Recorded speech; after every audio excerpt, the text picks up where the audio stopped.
In this video, it'll be ranking all quest givers inside of Bee Swarm Simulator, from S tier to F tier on this tier list link in the description.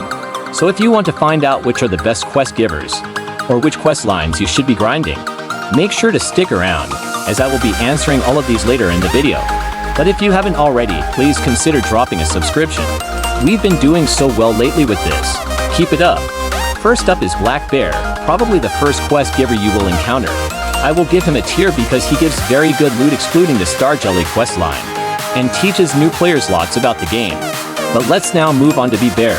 Bee Bear does give some very exclusive and overpowered rewards, such as waxes, presents in lots of boosting items, along with access to gift boxes. However, since he only comes every Beesmas, I'm going to have to give him B tier. Next up, we have Brown Bear, likely giving you the first repeating quest line. Although he does give lots of decent rewards, specifically eggs, he doesn't really teach new players much about the game, or introduce new concepts. So unfortunately, he will go in C tier. The next quest giver is Bumblebee Man, and this is a bit of an interesting one. Although he gives literally broken rewards, including a Honey Day buff, he doesn't have much impact for like 99% of players. In putting him in B tier as he gives incomers something to work towards, after they have beaten every aspect of the game. But now on to the next quest giver.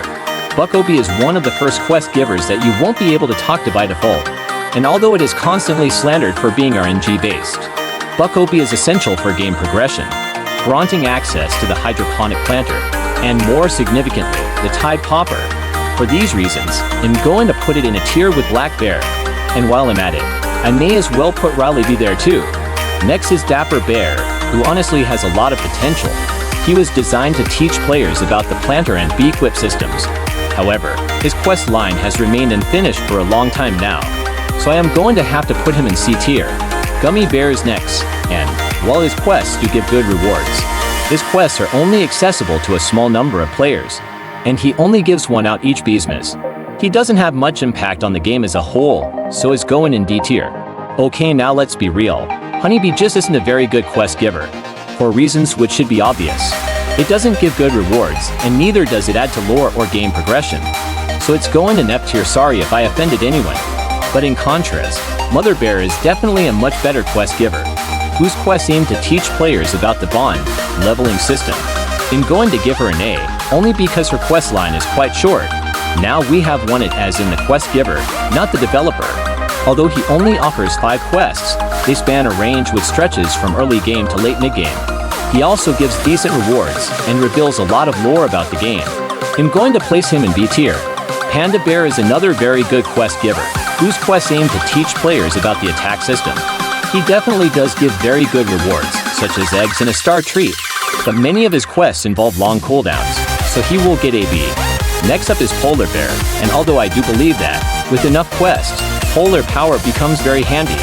Polar Bear himself doesn't add too much to the game. His quests are also quite RNG based, so he will go in C tier. After him, we have Robo Bear. While he barely has any quests, he grants access to the whole RPC, which involves nearly all aspects of the game, while also being a major part of game progression. He gets to be put in a tier. Next we have Science Bear. I would consider Science Bear one of the best bears, because he is a fundamental part of the game. By that, I mean that he gives out the 3 translators which allow access to talk to 3 extra quest givers, those being Bucko and Riley B, as well as Stickbug, so I'm going to put it in S tier. I know people don't like Spirit Bear because of how much she talks, but I reckon she is one of the best bears for several reasons. She unlocks many new items through quest completion, the Petal Wand, Petal Belt, and Windy Bee, and her dialogue also reveals a lot about the game, including many backstories. I think she deserves S tier with Science Bear. Like Robo Bear, Stickbug also unlocks a key part of the game, being the Stickbug Challenge. I will put it in a tier with Robo Bear, but I do believe Robo Bear is better. And lastly, Sun Bear. I'm just going to put Sun Bear in E tier, as he is barely ever in the game. And when he is, he usually doesn't give anything to special or overpower. Sorry to all the OGs for ranking him this way. But that's it for today's video. Hope you found it interesting. If you did, please hit the like button below.